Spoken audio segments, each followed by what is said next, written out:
I'm live. Let's see if the real truth. Be sure and subscribe and thumbs up. Thank you. See if the real truth gets in here first again.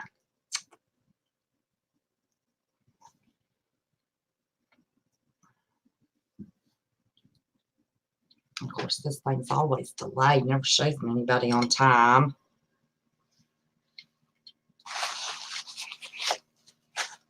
I'm going to see if they were right. If I can tilt this down and get some of the glare. Well, that just messes up my camera. Oh, my goodness. Hey, everybody. Boy, that was a huge delay. Mercy. I was trying to tilt my camera, see if I can get the glare off my glasses. I got to get back up here at the top. John Houchins. Hey there. Anthony Electric. Hello, darling. CJ Blaze. Say, where you been, Say? Marcia. The real truth. Doggone it, the real truth, they beat you. I'm sorry. You've been #1 for a while now. I'm up awake, Franklin. Hey. Central Florida Prepper, Rebel Snarfle. Listen, don't y'all love Central Florida Prepper? Donna D, MG, Terry, Kelly. Manifestation of Imagination. Love the show. Man, that stuff's so far above my head. You had me, I swore, and I'm never going to get married again or have another man in my life. That's so far above my head. I was saying, man, I need me a prepper man. Love your show. I subscribed, by the way. And thank you for being here. Love that show. Jackie, Bird, how are you?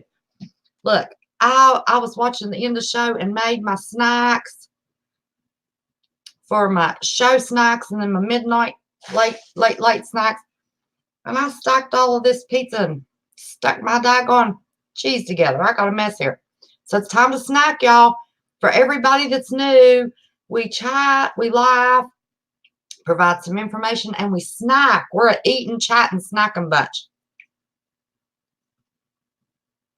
So I hope Scan family, I hope everybody got their snacks. I know Central Florida Prepper has his coffee. It's just daggone Aldi's. It's their little cheap ready crusts. And I got some of their marinara sauce, cheese. I put onions on it. I'm by myself. I can eat onions.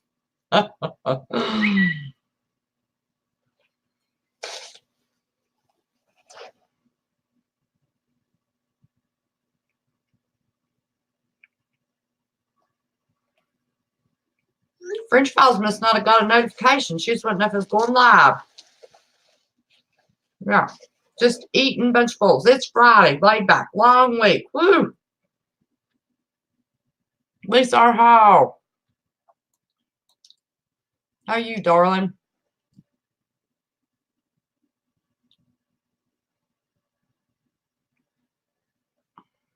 No, it's hard to manifestation. It's hard to watch chat. Even when I'm not going on with something. Marf's been sick, Franklin.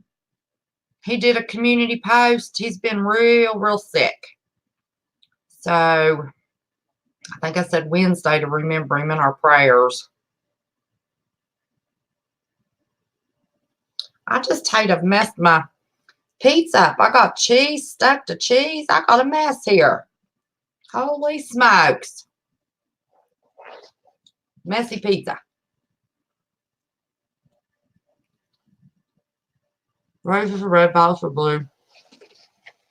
Friday not fun, and neither are you. Ever be a lot of motive. Where you been, Betty? I'm not even fun. Sometimes we have fun guests.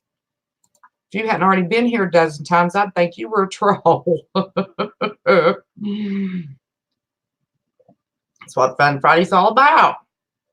Picking, joking, talking. Hey, Vlad.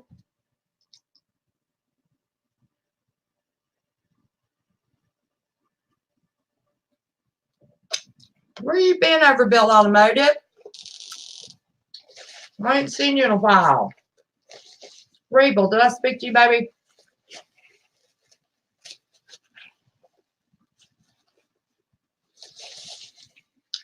Bahama, how are you? Everybody's just a rolling in.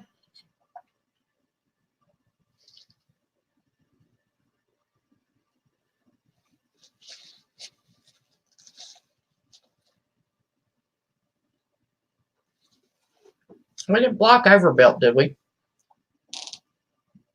I think he's just funny.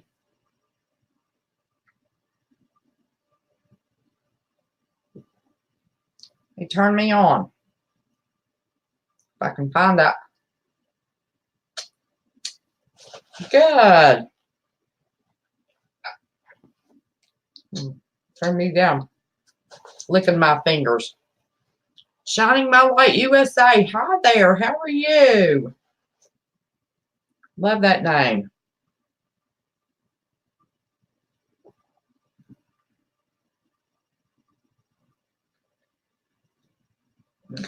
Overbuilt automatic. Overbuilt. Do you still have that engine sitting in your living room floor?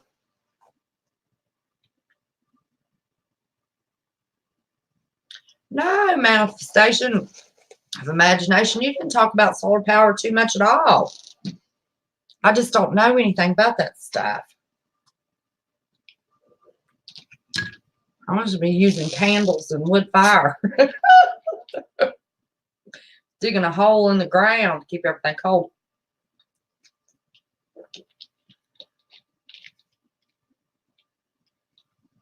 That's my best idea. Thought about going out there and renting a piece of property off of old Central Florida Prepper little corner. He's too close to Yellowstone. That makes me nervous, y'all.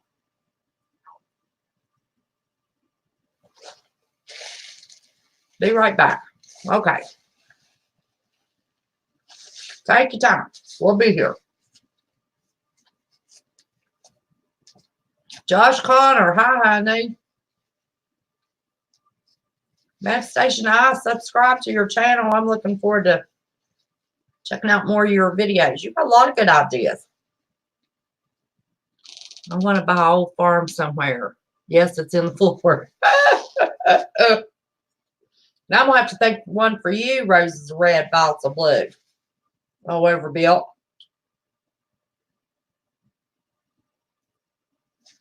I don't have an engine sitting in my living room. How about you? I know you do. Hey, Patrick Lee. How are you, honey? See, I wasn't kidding on CFP. I was getting my snacks ready. What's my dinner? It's not snack.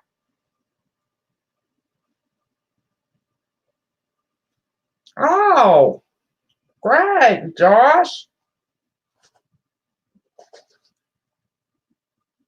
Listen, I always click on everybody and double make sure because now, you know, YouTube unsubscribes us.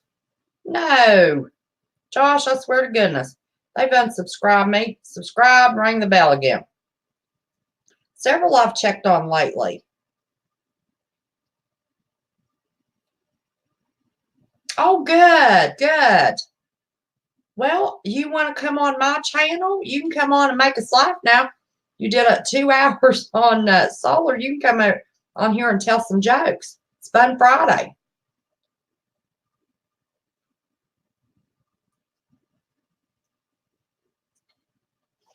Well, I'm glad you like that. Rebel, that's my granddaughter's. One of them. It looks like it's been moved. I'm almost in the way of it.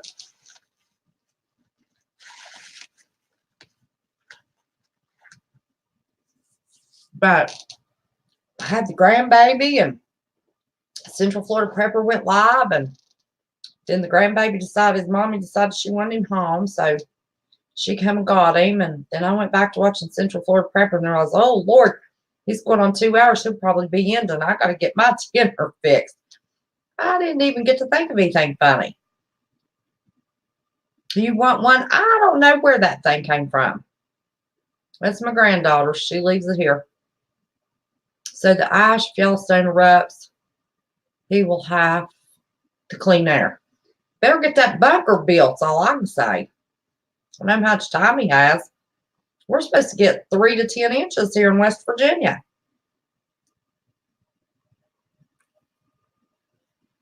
They changed it this past year. It was 1 to 3 of ash. But by the time it gets to us, it's not going to be hot, but it's going to be thick enough to have to tarp our vehicles unless we want it to eat the paint off. But they changed it from 1 to 3 to 3 to 10. And that's because, I know, because I've been watching Mary Greeley. If y'all are not subscribed to Mary Greeley, I suggest you subscribe to Mary Greeley. She keeps up on Yellowstone. They found magma farther than what they thought. Up high, near the surface. Up high, near the surface. So I think that's why they changed it this last year. The ash map. Yep. Everybody's saying hello to everybody. See, I love it. We have the best group. I'm telling you what's the truth. We do. Happy group.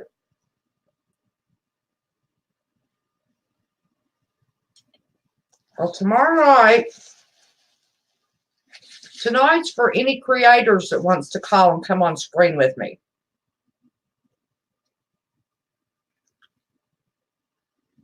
Tomorrow night, we have Barefoot Lass, Donna D, and Mrs. Bones. Bones' wife's going to join us. So we got Creator Night Friday night and Family Night Saturday night. And then, of course, I'm most excited. I'm very excited. Not most excited. I'm excited for tomorrow night. That's going to be nice for us to start seeing the faces that go with the names in chat. That's going to be wonderful. So, but Sunday, we're going to get sassy. And that old house gave us an extra excuse to get sassy. What they did this week. We're going to be discussing, well, daggone, I'll take my glasses off so I didn't have the glare. And now I can't see chat. Thanks. I also put a, oh, okay. I'm behind. The impeachment stuff going on. Well, Rebel, if I find another one, I will snag it for you. I promise you that. Hey, Helen. Just saw you over, saw most of you over Central Florida Prepper. I need a farm in West Virginia and of any old farm homes, 10 to 50 in a barn, let me know. Well, let me tell you, Overbuilt, if you'll send me an email, so I have your email. I know some really good realtors that knows all about that. And if it's not in my county and surrounding counties, they know somebody that can hook you up looking in other counties.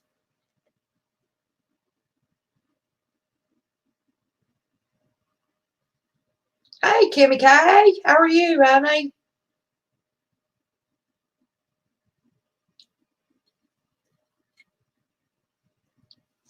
Terry, does speak to you, honey?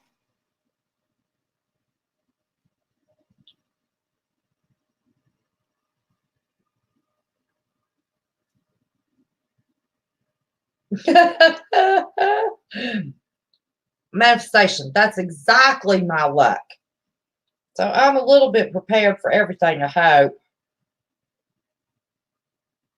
Okay, I'll get everybody looking. Christmas is coming. They always put that kind of extra stuff out at Christmas. I'll take a picture of it and send it to all of my Christmas shopping friends and family and tell them if they see one, snag it for me.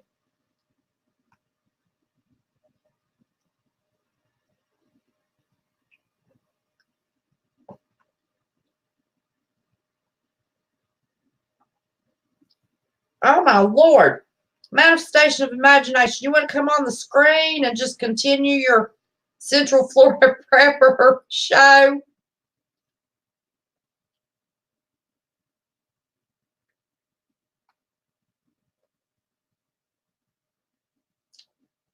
Jackie Bird, honey, listen. Me and Miss Clara are best friends. I got plenty of gray hair. Plenty. And in between colorings, I've got this perfect little powder. Comes in a tube with a brush. You just tap it. Yeah, I'll tell y'all anything. I don't care. Top of my hair and the sides, I'm completely white-headed. Could you imagine how old I'd look with that gray hair? And it's pretty. It's silver. It sparkles. If I wait too long to do my roots, I'll see it. The bathroom light just a glistening. I have pretty gray hair. But ain't nobody going to see it. I'm not ready to look 90 yet. I'll dye my hair till the good Lord takes me out of here. I know. Don't tell me nothing about no pride. I just want to look my best. That's all. Which, I'm old now, so that's pushing it. The real truth. Get sage now before it gets too close to Thanksgiving. Past few years has been sold out. Really? I've always got sage on hand. I like stuffing any time of the year. I like stuffing with pork chops. Yes, I do. Snafu Snipes. How are you, babe?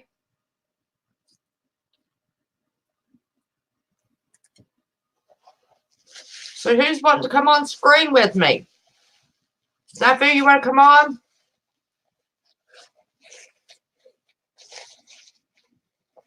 That was an awesome Halloween special. And yes, I was a coal miner with, that was black sparkle eyeshadow, but it's supposed to look like dirt.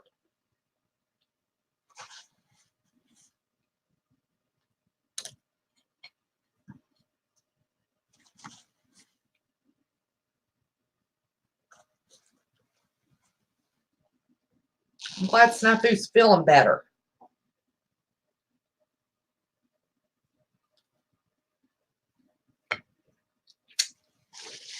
See, I try to set up in advance for creators to come on with me. I didn't do it this time.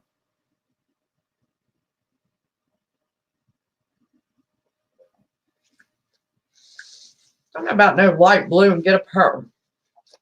But J78 monkeyed around with our pictures the other night. And she gave me pink hair. Well, I'm blue hair. My son and my sister has aggravated me to death to dye my hair pink.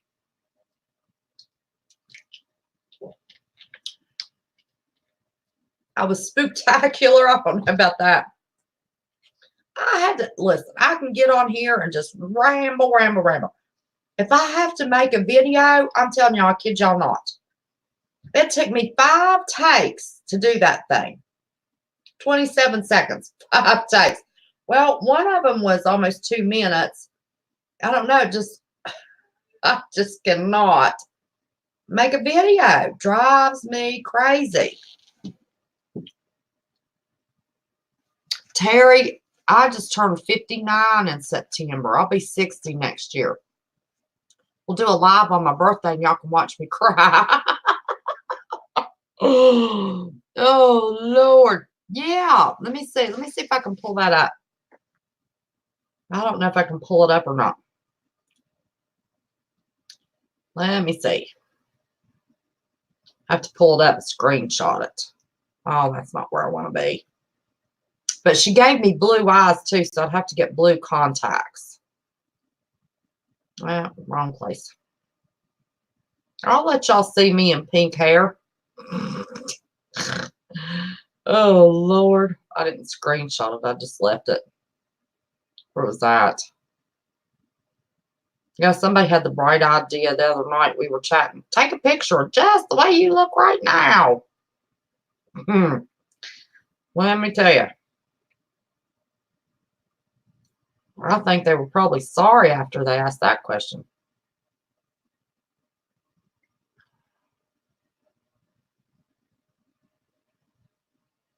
I think Jason, I just passed pictures of her from her Halloween thing.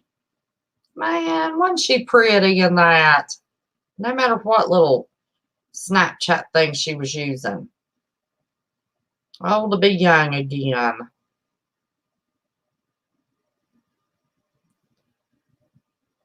Well, I don't know where that pink hair mess is.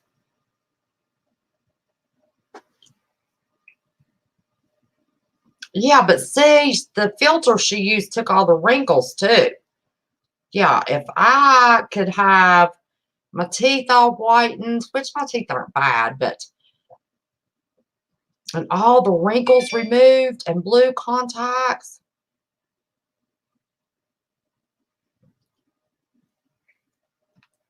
Let me see if I can get this where y'all can see it. Y'all see that pink hair mess Jay Stone made? That's when I had shorter hair. That's when my hair was blonde. And she did a blue one too. No, it's green, kind of a green. That's what I'd look in pink and blue hair.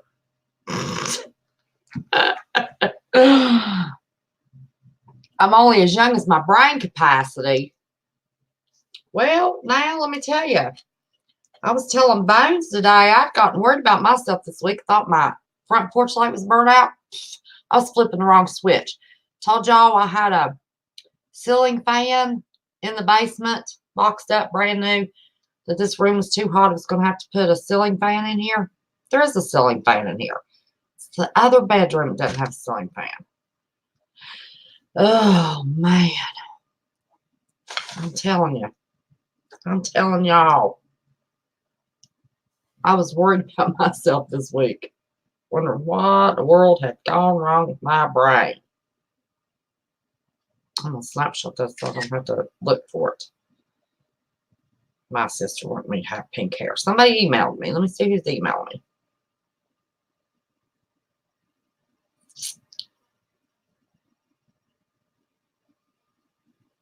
Oh, you want to come on the screen?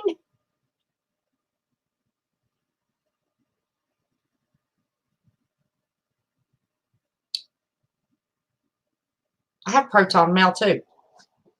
You want to come on the screen? Manifestation, imagination. Make us laugh. It's Fun Friday. That's the funniest thing I can think of. I was flipping the wrong switch. Thought my light bulb was burnt out.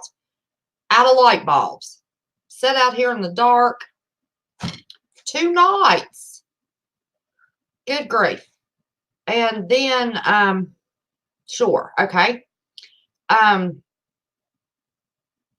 There's a ceiling fan. I happened to look up the other night. I thought, God, I'm losing my mind. So that's my Fun Friday. Funny Friday. Laugh at me. I'm losing my mind.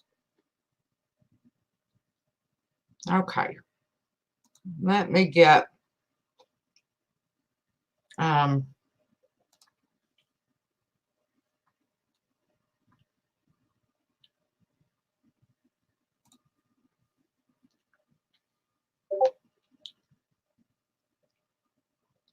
manifestation of imagination on here. See if we can get him some new subs too. Oh Lord. That's little letters.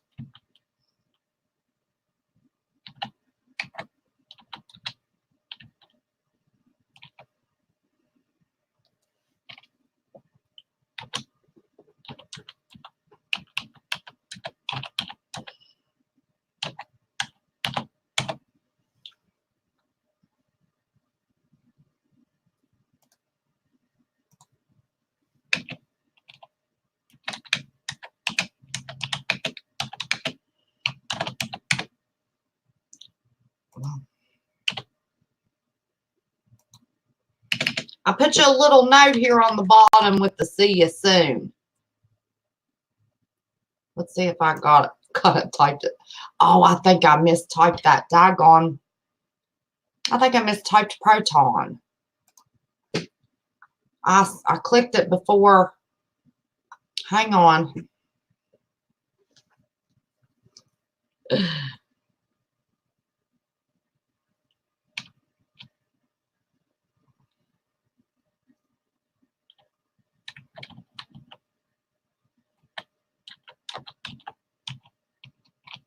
see if I can do this again.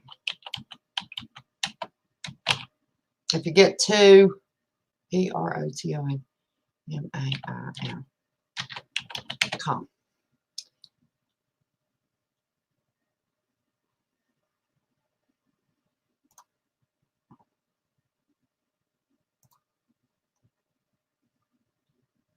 If you get 2, that's because I was afraid I had mistyped Proton.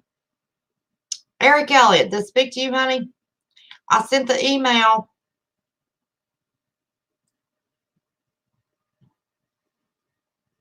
Who did I miss?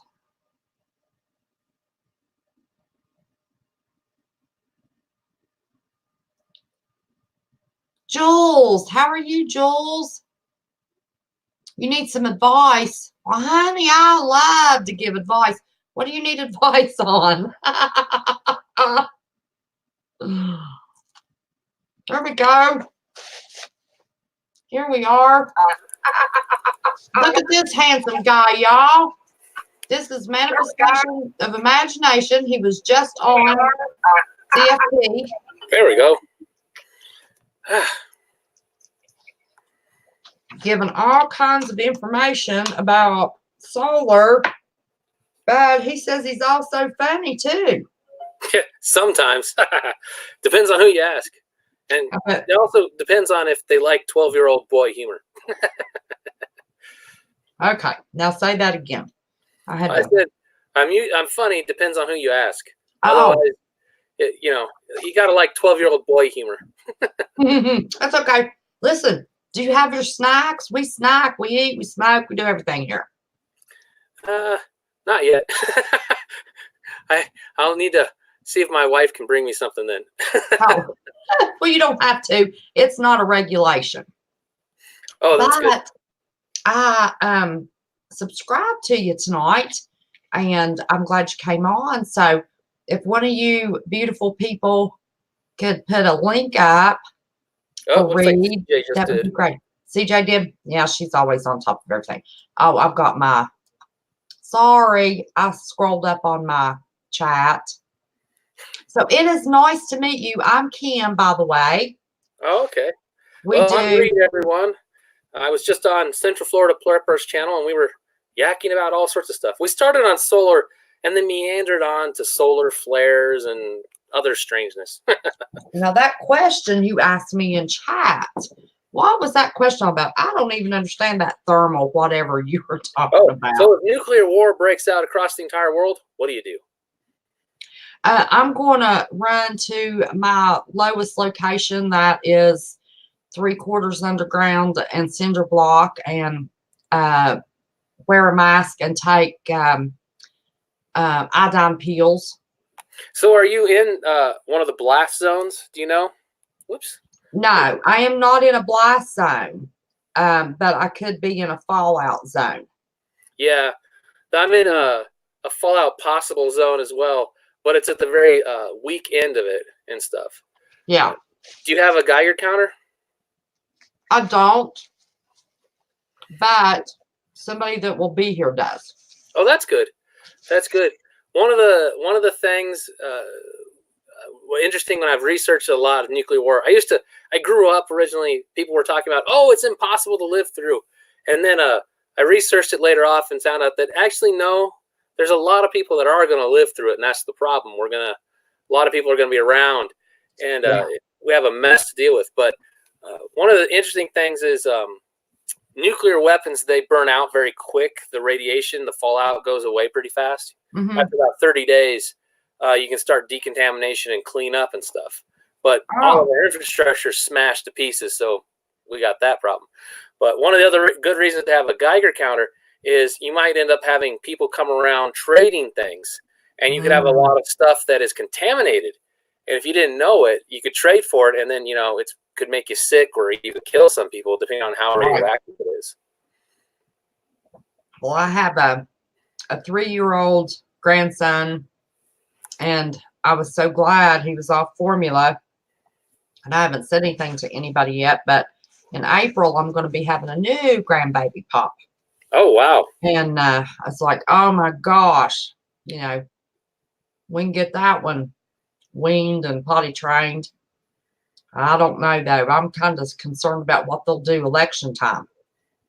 This coming election is a big, interesting quandary for me. I've recently made a video talking about where I see the divide in the country is so bad that unless we get a handle on it, civil war is coming. I really do. And when I say civil war, I don't mean, people taking up arms and starting to shoot like the police or something like that. Right. That's just dumb.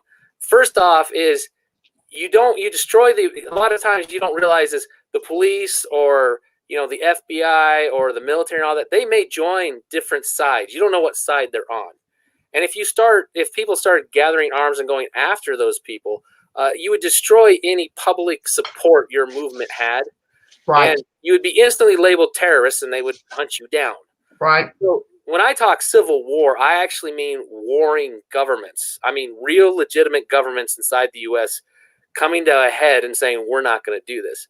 And there's a couple ways I could see that actually kicking off. And I consider it a big, real threat.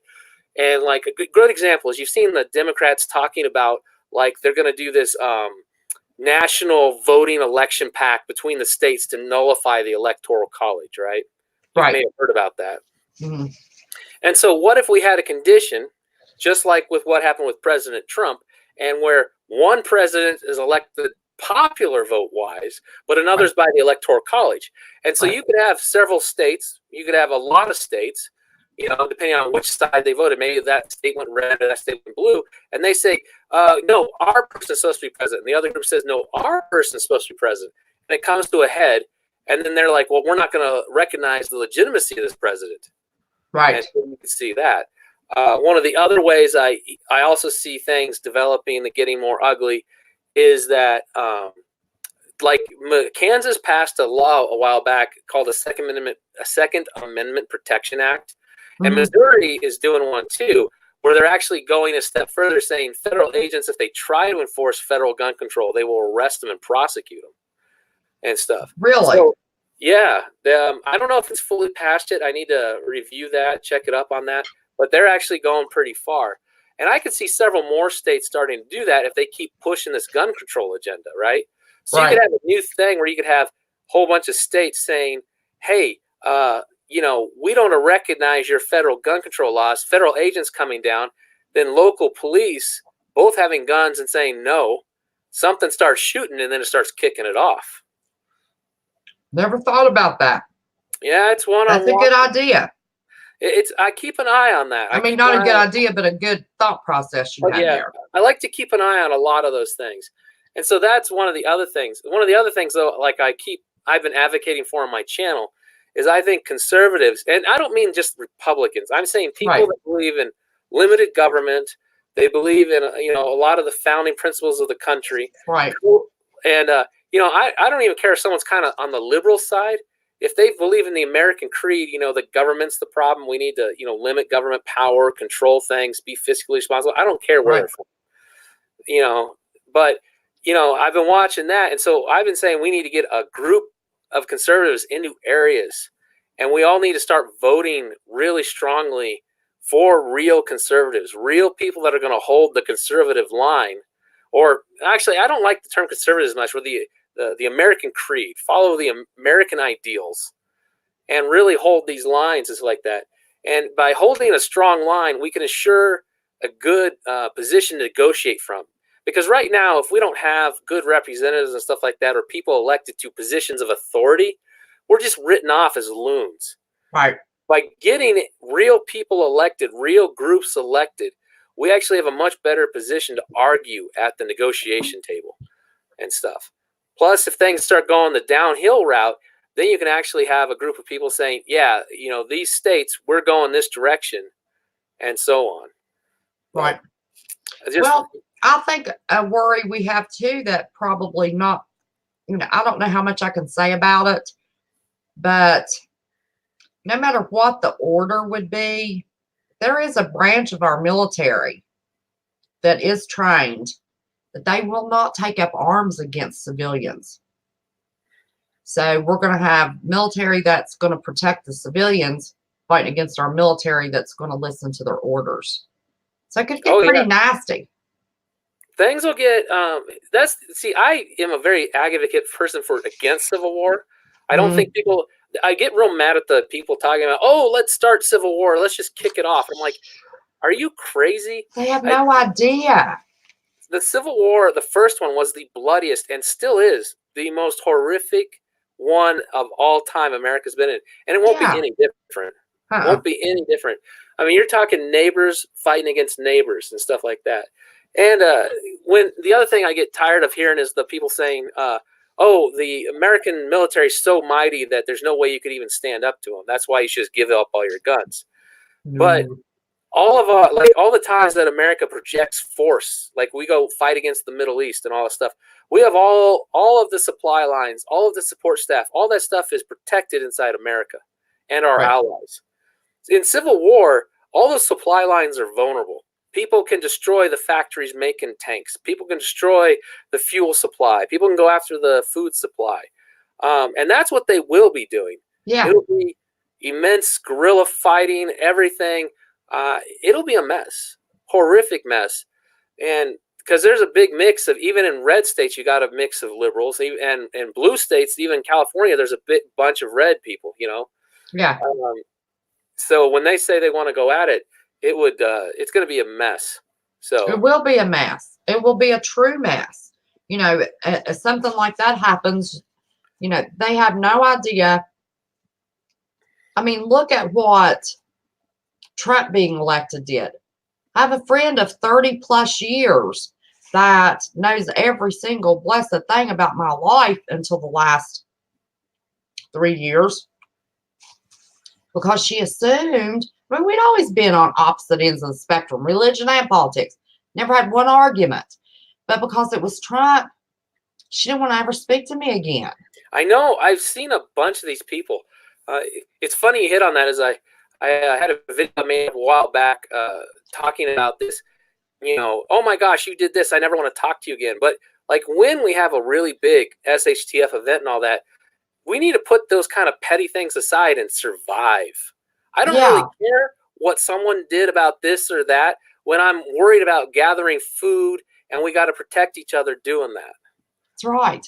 Well, you know, and I'm afraid, you know, by the point that they realize that they need to drop those ideas and survive, nobody's going to trust them.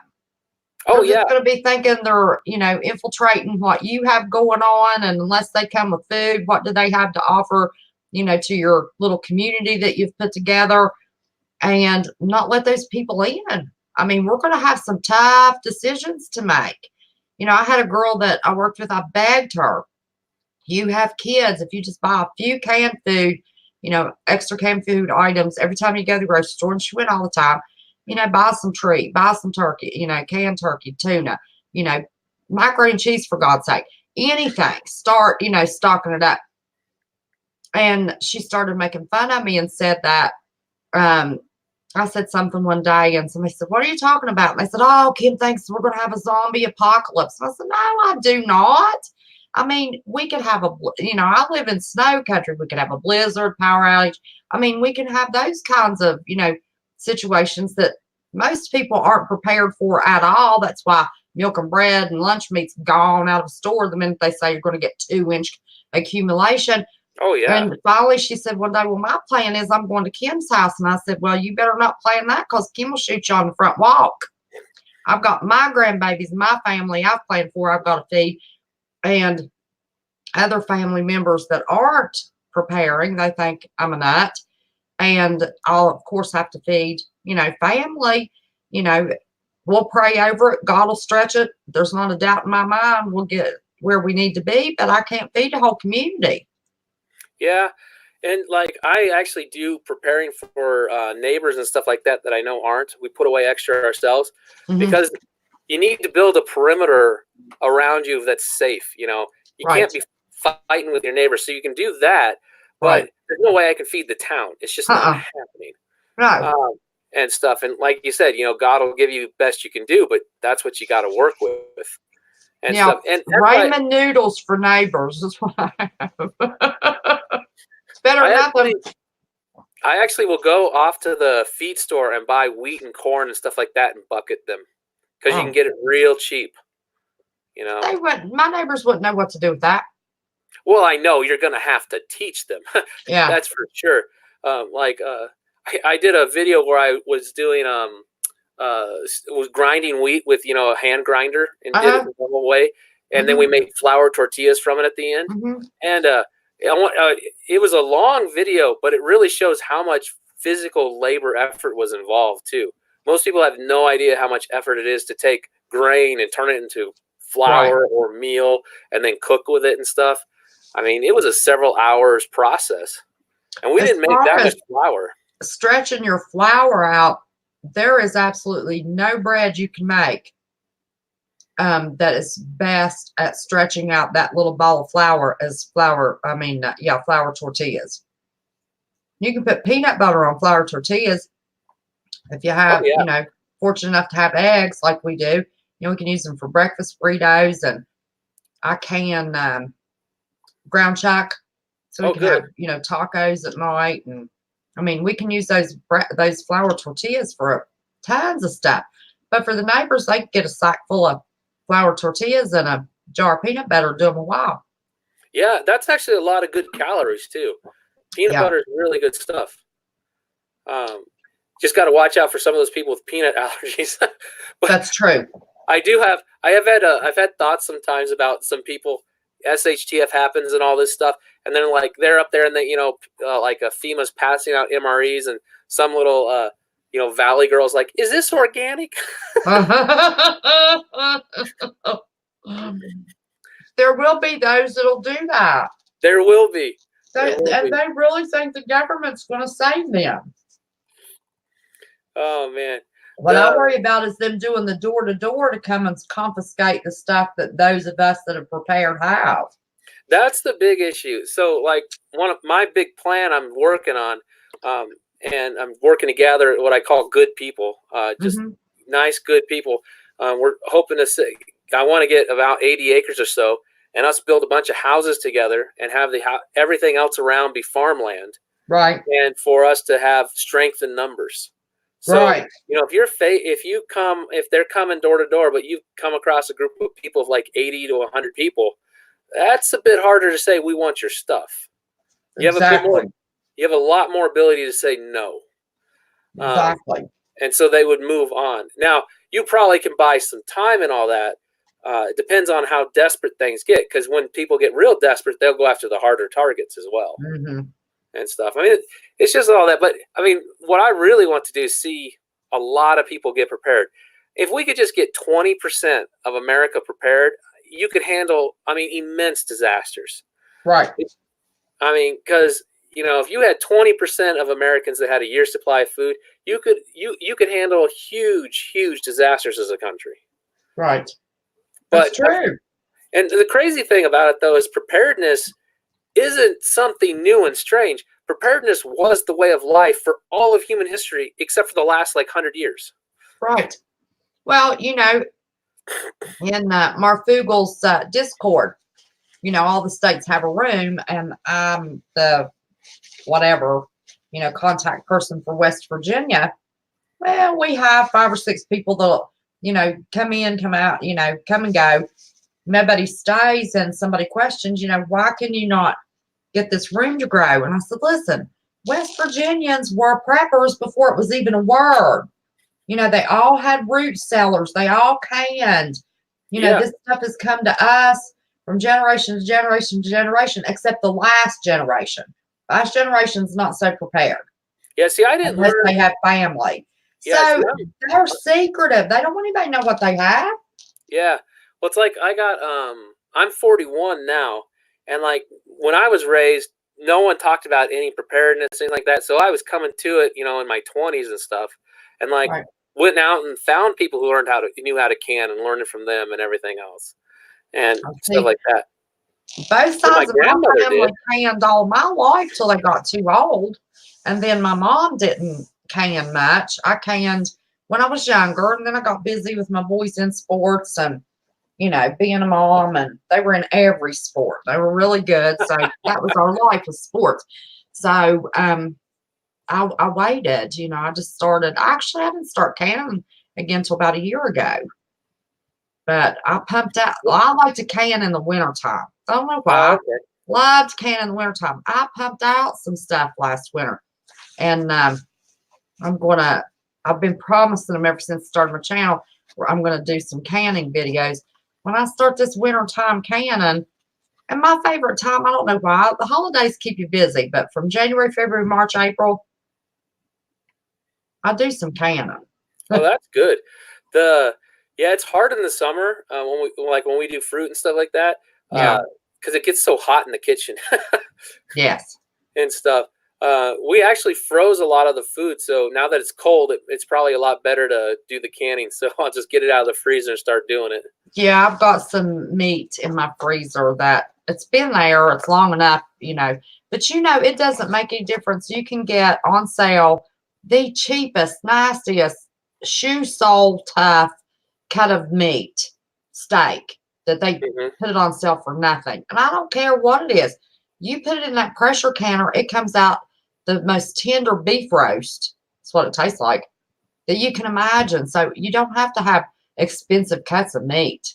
That's really neat. I haven't done as much meat or pressure canning. I bought the pressure canner and stuff, so I need to get on that. I haven't done that. We've been mainly doing water baths, so fruits, jams, all that sort of stuff. Yeah. And things. But well, I started out with the ground chuck for every box of my son loves Hamburger Helper.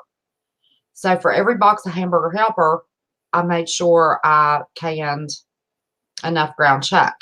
Well, then I realized the freezer was full. You know those trucks that come around trying to sell you boxes of steaks, those cheap old crappy steaks? My son didn't know when he bought a ton of those. So I took all those, thawed them out, cut them into bite-sized pieces, put a half a little can of tomato sauce in it, and onions and green peppers.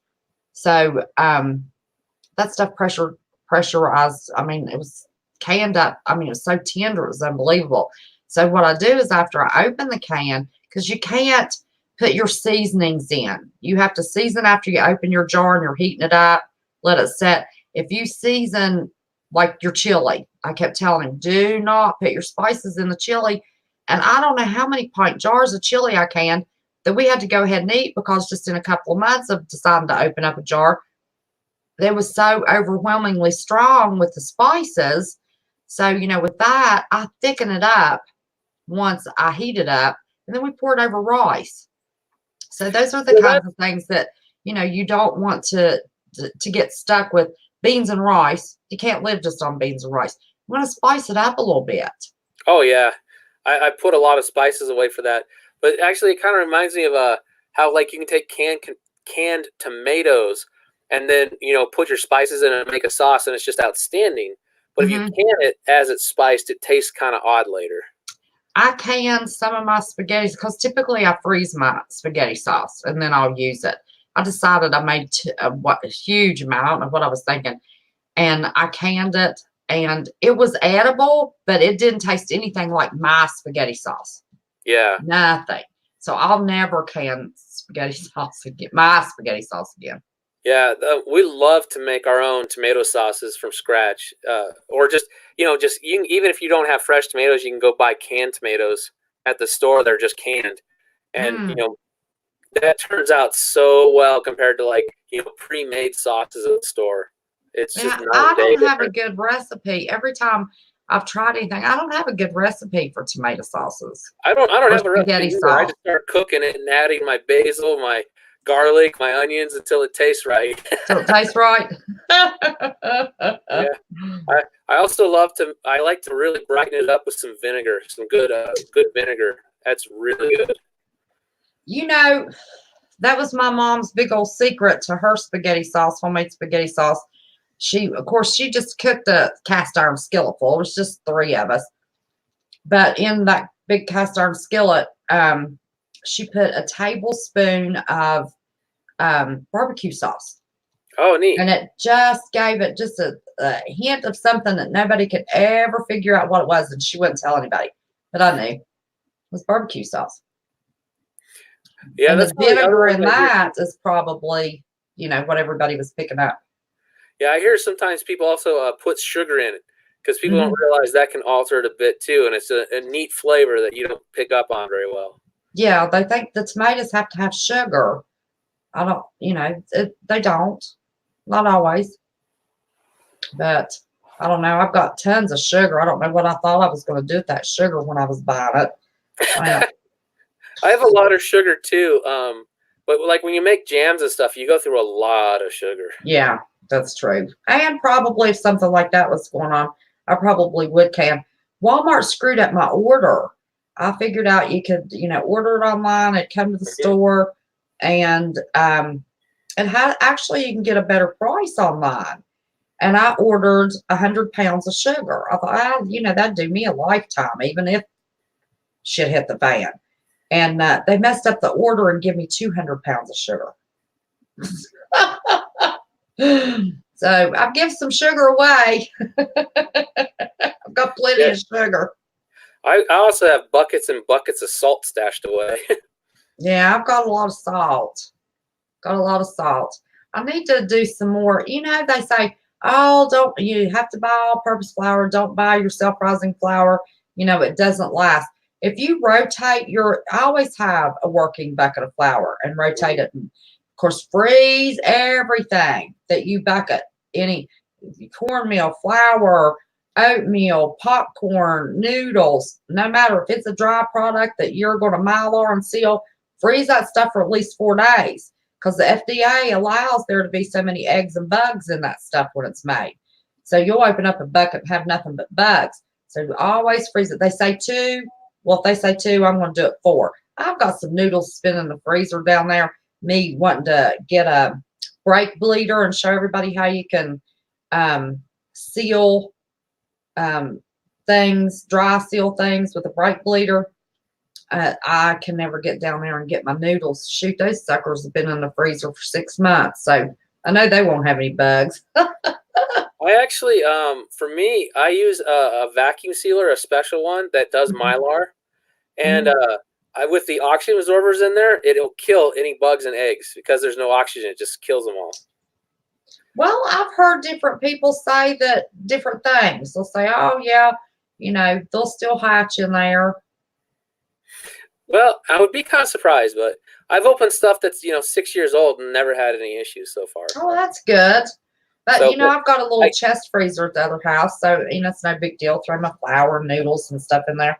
So just to be safe. But I store, I bucket the self-rising flour. I oh, like the okay. self-rising flour. And then I rotate it, I'm not gonna, get it all rotated. But I have had bags of flour, I wouldn't bake a pie or anything from one holiday to the next and have an open bag of flour. There was nothing wrong. That stuff rose just like it was supposed to. So it doesn't expire as quickly as people thinks it will. Yeah, especially if it's contained, protected well, like in those Mylar bags. The No, just in the paper bags you buy them from. oh, okay. In my cabinet, just from one holiday to the next. That stuff rises just fine. Spices, I've got spices I have had for 10 years that I don't use often. They're fine. Just Yeah, in the little jars they come in. I've had real good luck with there too. But I live also in New Mexico, so it's super dry here. Yeah. I people that get weevils and all that, I never get Mhm. weevils. I mean, it's crazy how lucky I get with some stuff. Yeah. Well, and I think, the problem is in humid areas if people can't control their indoor temperature with, air conditioning and, we've got a heat pump. That makes a big difference. Back in the day before I had air conditioning and that kitchen would get just as humid as all get out, my spices never run. I had apple pie spice. I know I had that stuff 15 years. It was fine. There was nothing wrong with it. That's really good. I've got some ridiculously old ones too, but I don't think I can beat 15 years. I bet you that stuff was in that cabinet for 15 years. And the only time I ever used it was Thanksgiving. And it was fine. I had that poor little old can. It looked so bad. I finally threw it away and just bought new because but that stuff tasted just fine. So spices don't go bad, like people say they do. I mean, Yeah, I would agree with you because I use a lot of older ones too. Like I'll buy those big jars of basil or whatever, and use yeah. them forever, and dill and all that other stuff. Oh yeah, the only time I ever used my dill was for dips at the holidays. If I had a party, in the summer or something, and it's hard to tell how old my little ball of dill is. I couldn't even begin to tell you. But yeah, it doesn't. Its shelf life's a lot longer than what they say. So, but going back to your nuclear thing, um, we didn't finish that. Did you want to say something else about? I got you sidetracked. I do that. I squirrel myself, squirrel everybody else. Oh, Did I you get want to? sidetracked all the time, and things. But like I actually think nuclear war is something we shouldn't write off, or even a limit one. I know people think, oh, well, nothing's happened and all that other stuff. Doesn't mean that some madman isn't going to get elected to some, like in China or some of the other nuclear powers like Russia. Well, I think Putin's going to be there forever, but Well, China didn't he say he was there forever now? He yeah, he can't be did. thrown out. He did. And the But other I mean, thing, I'm though, talking about like if we have a grid down situation, the nuclear reactors, if they oh, that's melt dangerous. down. That's unfortunately, nuclear reactors are. I used to think they weren't really dangerous at all until I started digging into it. It turns out the darn things require, even if like safety controls go off and all that stuff, and they put the control rods all the way in, the Yeah. nuclear power plants require cooling for a long time after the control rods are in to shut the reaction down. If they don't get that active cooling, they will still melt down. And Yep. that's what happened in Fukushima. The darn cooling system shut down, even though they had the reactor shut down, and the darn thing melted down after that. So the nuclear power plants, I guess after Fukushima, the U.S. reviewed a lot of that and said, well, how much fuel do you have on site? And most of them responded to a week to 2 weeks of diesel power, which wasn't enough. Not long enough. Yeah, That's so they right. mandated them get enough to shut the reactor all the way down. And from what I've read, they haven't like stated exactly how long they did, but it looks like it's from a month to 2 months of active. It won't automatically melt down. But Right. I don't know. I don't know if they may have mandated, said, yes, you need to get this much fuel on site to run your diesel generators that long. But I can't tell you they really have, that someone's missed it. No. Now, what's interesting, though, is say we had a nuclear EMP event. Russia found out that even those old school diesel generators, I mean, the USSR, did a lot of nuclear testing over Kazakhstan. And they found out that things that should have been EMP proof weren't. It was in the K project. And so, like, diesel generators, stuff like that, yeah, they were knocked offline even if they didn't have any electronics. Because the actual coils that do, like an alternator or the generator coils, collected energy. Right. And then they would burn through the little insulation, the enamel insulation around the wires, and destroy the coils.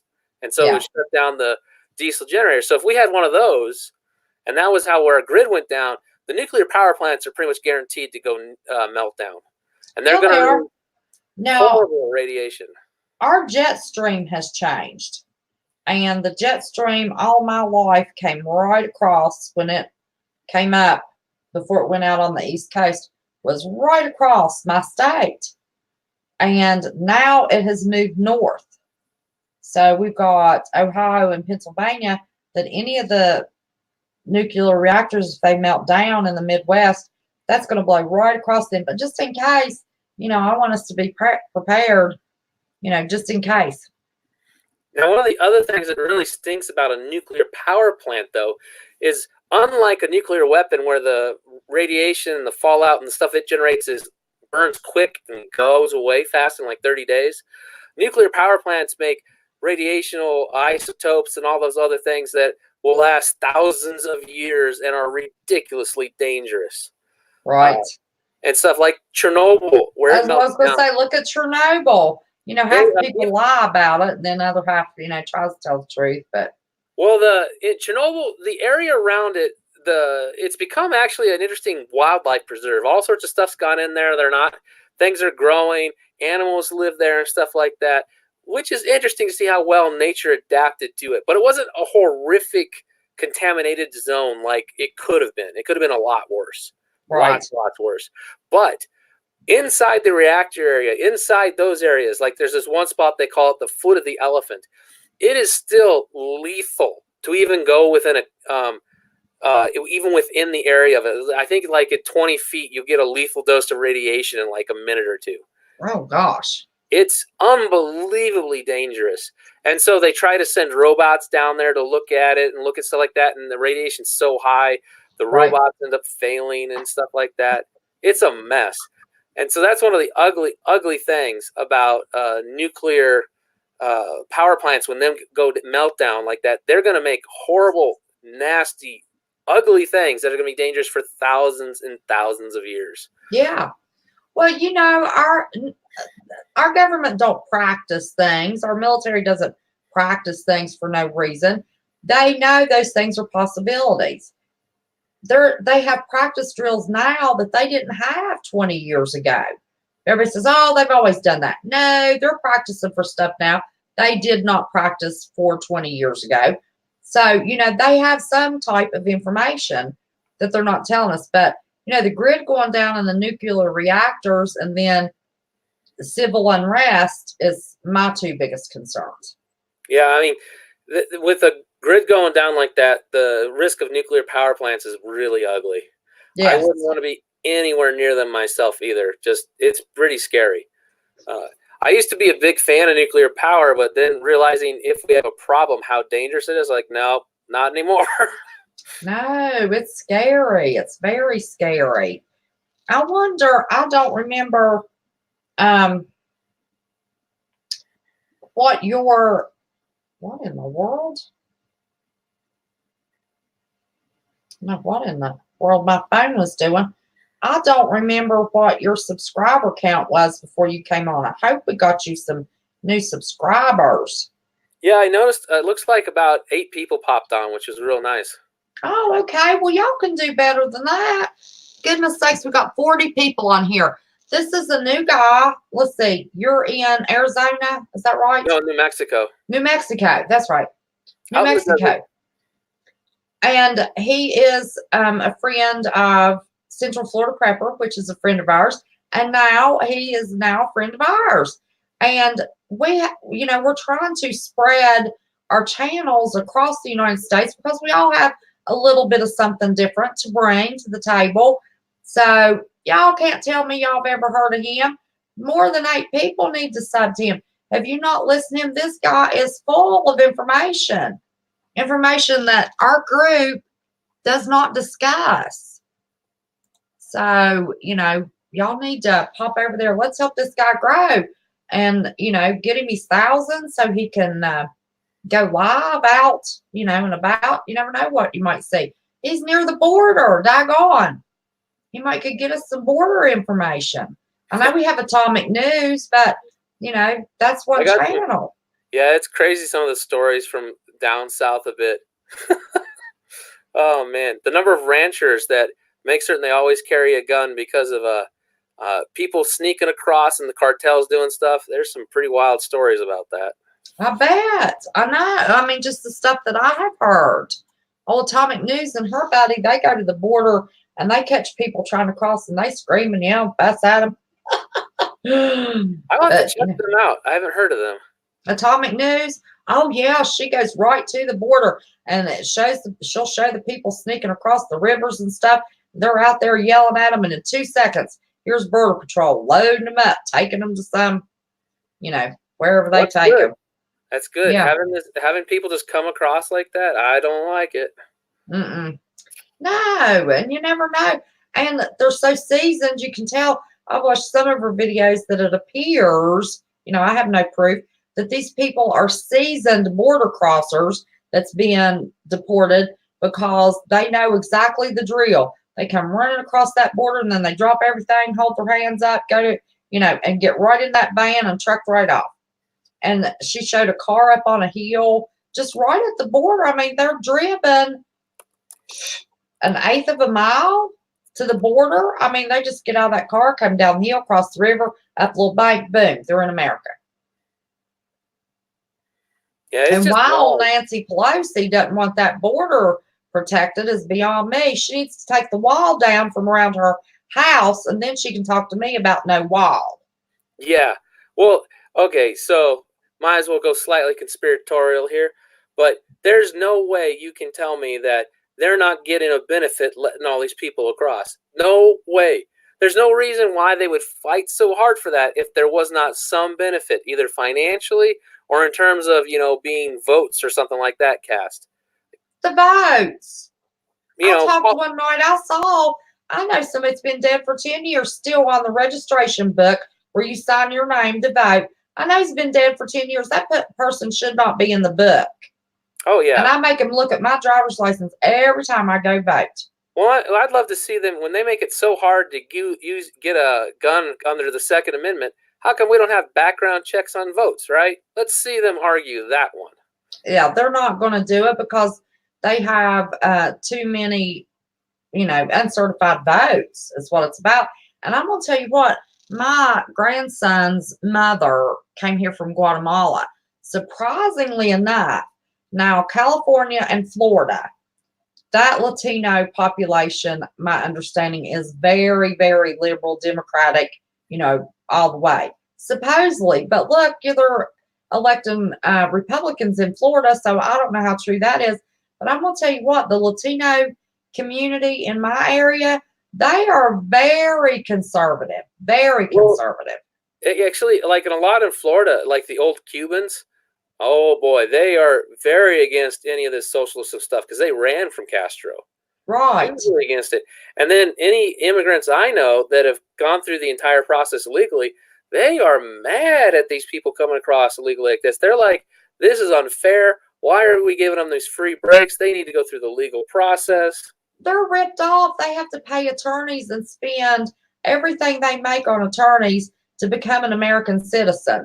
And then they're looking now, if they came over, 10 years ago or so, now they're looking at these people now that are just getting all of their, handouts.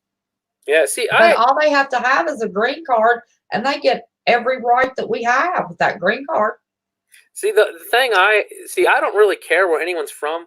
What I want people to respect the American creed. The idea of limited government, the idea of people being able to choose their own destiny, freedom of speech, all the Bill of Rights, all that stuff. If they're for that, I'm happy to have them here. But I have a big issue with people coming here and saying, let's vote this country into what we just fled from. It's so bad back there, but let's vote the same way. They carry their country's flags around. Why are they here if they still want to promote Mexico, Guatemala, Honduras, all of that, they've got their country's flags, waving them all over the border. Well, go back. That is just crazy to me. It tells you how free America is because we actually let them do that. Any other country, they'd be lined up and shot. Well, yeah, that's what I've said. Okay, let any American go to any other country, even Mexico. And by golly, let me tell you, I was in LA and traveled down the coast. I wanted to go to Tijuana just to say I had been in Mexico. That's all I wanted to do. And got online and double checked. By golly, you've got to give the State Department a month's notice, and they send you some kind of letter, and you've got to write them, an email or something, tell them what your purpose of being there is. And if you go without that and letting the State Department know that you have crossed that border and something happens, they will do nothing to help you. So I didn't go. I went and looked at the border, but I didn't go. I was afraid. But see, now listen, let me tell you, my channel's spicy. I don't care what conspiracy theory, what your opinion is. You don't have to hold back on my channel. And we have Sassy Sunday. Let me tell you, we're going to get real sassy this Sunday. If you want to come and join Central Florida Prepper, let's see what we're going to have. Who's Your Patriot? We've helped promote his channel. He's coming on with Central Florida Prepper. If you want to come on Sunday night, we're going to talk about this mess of what they call whatever they're thinking they're doing. See, most people don't know, and I don't want to spoil, I'm not going to do a big spoiler alert for Sunday. But if they can get that process to a certain point, they don't care about impeaching him. But if they get it to a certain point, he's not allowed to run for re-election. That's the point of that. Did you know that? Interesting. I've had lots of discussions. See, I recently made a video griping about this impeachment thing too, because like some of the Republicans, well, any impeachment that we did in the past, they've all been open hearings where the public can view. This is down in secret. We've had some of the Republicans that are supposedly there on these committees that are in there saying Adam Schiff is preventing them from asking questions of the witnesses and participating in the process in any way. It's being run one-sided. It's like a star chamber. Yes. And so yes. They called it his bunker. Yeah, and so there are two things that President Trump has really pointed out to me. One, the system doesn't want anyone not part of the system in it. They don't, even though the election magically got to the Trump side, which I have suspicions they tried as hard as they could to stop it. But they obviously do not want outsiders in it. They want that the deep state wants its thing, and they're determined to get it. And see, what I think that's exposed a lot. So that's why I see where you could get other hardliners elected to state governments, and where they're going to start telling the federal government no. And see, that's another I could definitely see is a flashpoint to civil war. Was they saw an article on CNN today, and they were talking about a double impeachment where Nancy Pelosi could be president. And I was like, if you get Trump out, you're probably going to have some major issues. If you did two, I think you would see people going to their state houses and demanding their governors say, we want the National Guard called in. We ain't standing for this. Exactly. I really see it as a catalyzing event that could easily kick off into a nasty conflict. Oh, yeah, it's going to be horrible. But I'm going to do just a brief synopsis and educational section for everybody so they understand the significance of what they're doing. And then I want to turn it loose on, you're welcome to participate Sunday. So like I said, right now, maybe Vlad Gruitz said he wanted to do on it. I know Central Florida, probably 9 o'clock, 9 or 10 o'clock. Might be possible. Our Sunday's pretty packed, but we'll see. I'll see if I can move something around. That's Eastern Standard Time. Yeah, so that's about 7 my time. We're trying to finish up a bunch of house projects before the hard winter truly sets in on us. Yeah. We're behind the 8 ball. Yeah, well, aren't we all usually? But yeah, we get real sassy. I can get sassy any night. It don't make a difference. I got a little bit sassy on Wednesday. My channel's sassy. I don't care what we talk about, what somebody's opinion is. We can just hash it out and have a good time with it. But I'm going to do just a little bit of the, that was just a little bit, of a spoiler alert there. They don't care about impeaching him. They want to get it to the point to stop him from being able to run for re-election. That's what they're after. But I'm going to do that little impeachment education process and then turn it loose and let y'all have at it. See, I know when we're going to be really close to civil war at this point, when I actually see someone start throw a punch inside Congress, then we're really close. I'm telling you, there's some of them getting pretty pissed off. Yep. They've about had it with being, and that's good. It's about time. The liberals, they'll stand up and fight for any daggone thing they want to. The conservatives, I am a Jesus-believing Christian 100% all the way, and I pray every night through the day several times. Absolutely, I believe we need to pray. But they need to get off their duffs and also take some action. God gave us a brain to use. The conservatives, thank God Lindsey Graham stopped crying every time he dropped a hat. I thought that he was going to have to give him some testosterone injections or something. His estrogen was out of line every time a man took him in front of the camera. He was crying. It's like, for God's sakes, shut up and do something. You ever heard that joke about God and the rowboat? I don't know. I forget jokes. Tell me again. So this guy is, it's a horrible flood and all that. And he's trapped on the middle of his car, and the flood waters are rising up, and he's sitting there praying real hard. And this guy comes by on a rowboat and says, hey, hurry, jump in. I'll save you. And he's all, no. God will save me. Go on. So the flood waters get a bit higher. I have heard this. Yeah. Go ahead. But they might not have. Another guy comes by in a speedboat, and he's like, hey, hurry, jump in, I'll save you.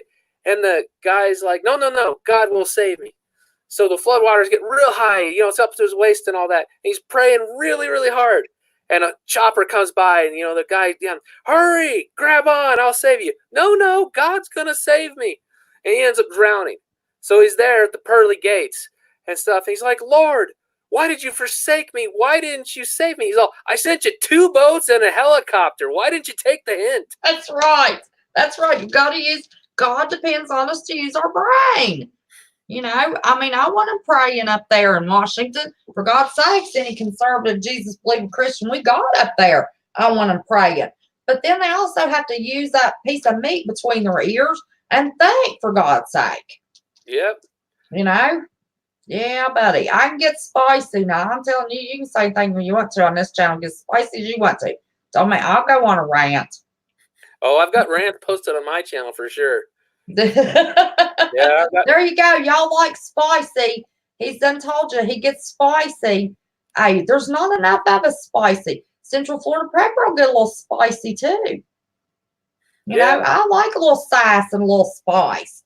It makes life exciting. And if you don't get passionate, I call it spice and sass, but actually it's passion without screaming, yelling, cussing. Everybody goes, oh, I'm just passionate. Well, I need to scream, yell, and cuss, not mentioning nobody's names. No, you don't need to be screaming, yelling, cussing to be passionate, but you can be sassy. Absolutely. Yep. Well, it's what is that way they put it? Shoot. Oh yeah. If you find a man, purposes, I'm innocent. I don't even have my glasses on and can read that live. What's that? The saying goes, show me a man who has no enemies, and I'll show you a man who's never stood for a shit. That's right.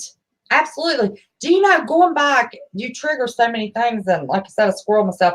You were talking about the gun rights.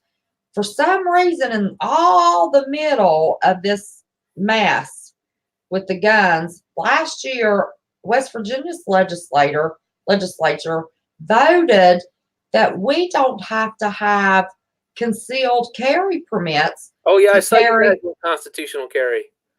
Yeah, what was that all about? No, that's getting good. Ready for something. They know something.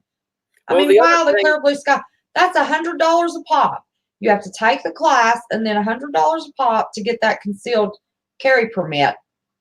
Why would they shoot themselves in the foot, so to speak, no pun intended, and take away that $100 pop on that concealed carry permit? Well, you notice most of the South is actually moving to get rid of those permits. And I see that as a very good thing. It tells you a lot. And besides, I take shall not be infringed very literally, shall not be infringed. So we should have never had to need a permit anyways. No, we shouldn't have. But let me tell you, with the legal system the way it is, the legal system scares me to death. Talk about corruption is our legal system. I want my permit, because if I have to shoot somebody, I'm going to say, here's my permit. Of course, I don't plan on shooting anybody unless they come in my house. If they come in my house, let me tell you, this old girl will take care of herself. Yeah, I never understood. That's the other thing that drives me absolutely nuts. Everybody tells me not to say that. They said, stop talking about that. Stop talking about that. Because I've had some targeting issues for a few months. And I said, I'm too stupid to be scared. Me and my 9mm ain't afraid of nobody. No, so that's one of the things that'll drive me nuts, though, is all the gun laws and everything else they keep passing everywhere. For it being part of the Bill of Rights, it's the most destroyed and disrespected part of the Bill of Rights. Exactly. And more gun laws, if they would just enact 2 issues, guns and immigration. If they would just enforce the laws that are already on the books, they have plenty. Why do they need to keep making new? It's like they forget those are already on there. It's obvious from watching the darn news how many of these congressmen have no idea what the law even is. They say stuff, you're like, that's already illegal, you idiot. Exactly. They just need to enforce what we have and give the ability for, especially the immigration officers, give them the ability to do their jobs. Yep. And there's not enough of them. And then the ranchers, then I heard crap. All the ranchers, in trouble because they're trying to protect their property. Then somebody said, the ranchers that border they're on the border, they don't want the wall. I bet they don't. Come on now. How stupid. That's an oxymoron right there to say. No, you talk to people, you go down to the border towns, they actually say, yes, we would like the wall here. I mean, Sure. I've heard plenty of stories of people. I mean, there's a one recently I heard of where someone came home and found out that people had crossed the border illegally, broken into their house, and was hiding out there getting drinks and everything. Tell me what you think about, there's been such a stink about the southern border, but nobody ever mentions that northern border. Oh, if we need a wall up there? I don't know if we need a wall, but there's absolutely no protection at all. Oh, yeah. Well, for the most part, we haven't been worried about Canadians coming across, because they think their country's far more superior than ours. But They do. I wonder if we need to be a lot more careful up there with them taking in so many refugees from all over the world. There you go. They're bringing them in by the buckets, and then Russia is flying across their very most northern border, doing practice runs, being escorted by U.S. and Canadian till they get out to a point of the sea. What's that about? Why are the Russians flying the border of Canada? Well, actually, so I actually know quite a bit about Russia. I was in over there a lot. I've been over to Belarus, Ukraine, and Russia, all three, and stuff. So one of the things I don't understand. So Putin is not what people think he is. The media just screws it up all the time, and all the presidents don't understand it. I think it's because most politicians are corrupt bastards, and Putin is a corrupt bastard too. But there's one very important thing they don't get. Putin believes in Russian superiority above all else, and he wants to see Russia return to immense influence on the world stage. That's what he wants. Yeah. And so they recognize that communism failed them on the economy. They could never plan it well enough. They couldn't handle it. So when they did Perestroika, which was the reorganization in 1991, Gorbachev and all them, they instituted a real democracy for a while and all that. Well, Putin came in and said no. Well, the guy's actually really intelligent on politics, the way he rose to power and all that. But don't worry about that part. But so he comes in and he wants to restore Russia to their glory. And although he's getting rich, getting all this money and, and stuff like that, it's interesting. You talk to the older generation and they love Putin. The younger ones, not nearly as much. Actually, a lot of them think he's a big tyrant because they want to literally, embrace like American culture, be free, do whatever they want. But, the older ones, they actually even remember, communism, especially like a Moscow, as a kinder time, like we remember the 50s. It's kind of weird, but they want to see Russia at the forefront, like that.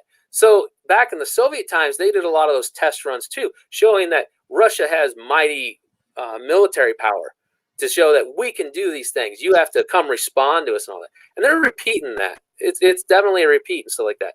Now, to flip it, for anyone who's been around Russians, been around Ukrainians, been around Belarusians, they're all distinct. The only two that are really close to similar, I think, are definitely Belarus and Russia as people. But they're all wonderful people. When you know them as real people, they're really nice people. When you finally break through, there's an outer shell. You got to get to know them. You got to make a personal connection. They don't do those false friendships like Americans do. If you make a friend with one, you're going to get a friend for life. And in fact, you can't get rid of them. So if you go off the deep end and start acting funny, they'll come to your house. They'll be like, we're going to get you through this. I ain't giving up on you. Oh my gosh. They're really good friends. And now, I missed it. Can I ask, are you a veteran? No, I have no military experience at all. Okay. You just spent a lot of time over there. Yeah. Visiting. I also was, I got to be a civilian contractor for the Air Force. That's the closest I was. Oh, okay. So for me, see, I have asthma, so I was disqualified from all service. That's okay. I mean, I'm not looking down my nose at you. You said you were over there. I was just wondering. Oh, yeah. Well, yeah, I've got an interesting background sometimes. I like to do all sorts of stuff. And going to Russia and all that place was really on the list of, I want to. It was always the great empire of evil, and I'm like, I want to go see this supposed evil. Yeah, yeah. But it's So, a beautiful country. oh, Well, in there's the lots of neat city, places. and Lots then of neat the places. country's beautiful. There's a lot of poverty, but It's interesting. I tell you, it's the funniest thing is um, like you. Uh, so I did not go in as a tourist. I stayed with friends and family over there. oh, So okay. and so when I was over there and stuff like that, you go into these apartment buildings and you go into the central area and all that, and it looks like something out of the worst ghetto movie you could see in America. I mean, it was crazy how bad they are. Wires hanging down, lights just dangling back and forth, Oh my gosh. graffiti everywhere. You go up to the door, you open it, go inside, and then it's like this new world you entered. Immaculate floors, stainless steel appliances set up, and all this nice stuff. So the reason behind some of that was that when the communism collapsed and all that, the government said, "Hey, just here, have your apartment. You can own it, right?" And so people that lived in the cities that were in these communist built apartments and all that, they lived in their apartment and they were just given their apartments. However, at the time, they had no idea what to do with all that, and they didn't form any co-ops or stuff like that to take care of the interior of the buildings. So they were literally left to rot and come apart. Oh man. So, Oh Lord. buildings were just in horrible shape. So like that, but they fixed up their apartments. They made their apartments beautiful, but they didn't care for the common area. Gotcha. Yeah. Okay. Now, Well, that in makes sense. richer areas and places with a lot more money, they actually realized, we better fix this, and they actually fixed up stuff in the interior and all this other stuff. Yeah. And things. And it's interesting because you could see where, like, Moscow is actually really interesting because in the city center, it's a really nice looking. They've got it looking really neat and all that. But as you travel further out to the edges of Moscow, you can see things are more run down in places like that, and they haven't gotten there, done much on it, and stuff like that. Yeah. And Ukraine was a lot more. I was in Kiev a bunch, and they were a lot worse off, and so things were much more worn down over there, so like that. But some of the interesting things, though, that people don't realize is because of things that happened over there and all that, Russians, I mean, most of Eastern Europe, from the people I talked to and dealt with, they all hate banks. I mean, they hate them. They don't trust them. So debt is almost non-existent. I talked to lots of people, and it wasn't finding people that used like credit cards, got car loans, all this other stuff. So if you saw people in Russia and stuff like that owned something, they owned it. They didn't have any debt or any bank attached to it. Huh. And so when you think about the GDP comparison, because I always like to say, hey, Russia's only got the GDP of Texas, they're not any threat to the U.S. I think that is a false thing to look at. Don't look at that, because over here, when they calculate our GDP, they don't subtract the debt behind all of it. Right. What do you think about them cutting themselves free from the internet, having their own internet? What do you think that's all about? Well, so one of the things, I mean, that makes a lot of sense strategically from a country's point of view. Like, so one of the things that they have to deal with, they're having a lot of social unrest related to, the younger generation wanting to be free like Americans, wanting to be able to say anything they want and all this stuff. And so basically they're in a culture war is what they see it as. We are able to import and push in our culture through the internet. And that's why China has the Great Wall. Their Great Wall, internet Great Wall. They have that huge filter. They're trying to prevent American culture from reaching in there. And so one of the things I always say is if you are having to fight to keep people in, you're on the wrong side of the culture war. Now, that's true. Russia's got but some of the other countries, their infrastructure is so much better than ours. Their airports are so much nicer. We're not the grandest all around country in the world. We really aren't. No, we're not there. The one thing I say we're always number one in is no other country on earth was founded from revolution, and it did not turn into a tyranny, despotism, horrible place. It turned into a country where they gave the people the power, the people the ability to define their own destiny and do whatever they wanted. That's where America shines brighter than anyone else. Now, one of the big problems, though, is like we had the 1980s, okay? And in the height of the Cold War, Reagan said, all right, I think we can beat the USSR by kicking spending into high gear. And they did. They threw that lever and they spent money on military programs like crazy. They just went nuts with it, okay? And the USSR's economy broke down and threw, it just threw a rod in the engine, it died. And so they split up and all that. However, like a bankrupt corporation, Russia emerged with no debt, and they got to start rebuilding. The U.S. didn't get a write off its debt. We've been hanging on to this massive pile of debt. So while in the short term, Reagan was right on his plan for economic supremacy, it saddled us with massive debt. And then we've been adding on social programs and more social programs, and the debt's gotten bigger and bigger. They're not addressing it. So they've been ignoring infrastructure problems all across the country. Look at how much stuff is in horrible shape. Yeah. Well, I was checking out chat. I told you I had to look at my phone to really see chat. Somebody wanted to know, see, you're well received on our channel. They want to know what you thought about, they said the Seattle mess. I'm assuming they're talking about the Cascadia subduction zone and the New Madrid fault line issues that everybody's buzzing about. Actually, I haven't had time to read all of it, so I don't have any useful information yet. Everyone else has probably got as much information as me. Sorry, guys. Okay. So I will tell you when I know nothing, okay? So don't worry about that. Well, we only know what Murphugel's told us. Little I hadn't even heard of fault lines till he started bringing it. Well, yeah, the fault lines are definitely up there. I mean, and all that stuff, and it does present a big problem and stuff. But I need to sit down and really research. When I talk about things, I try to not give a lot of useless information. Mm-hmm. I try to. But I make mistakes like everyone else, so don't worry about that, everyone. Oh, well, we all do. Nobody's perfect, and there's no way we can all know everything. That's why we're trying to grow the family of channels so much. Yep.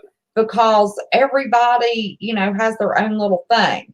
Now, my thing, I like to get sassy, spicy, and argue about, stuff and say stuff that, the bigger channels can't afford to do. But, I depend on the other creators, to have their own little specialties. And that's who I go to, and learn to trust, we can't know everything. Yeah, I focus a lot on science, engineering, and stuff like that, and solar power. But I also talk about philosophy, history, and all that other stuff because I consider that vital and stuff like that to what we need to know. You've got to understand where we came from because history does repeat itself. You can see it time and time again before you know where we're going. People want to talk about predictive programming.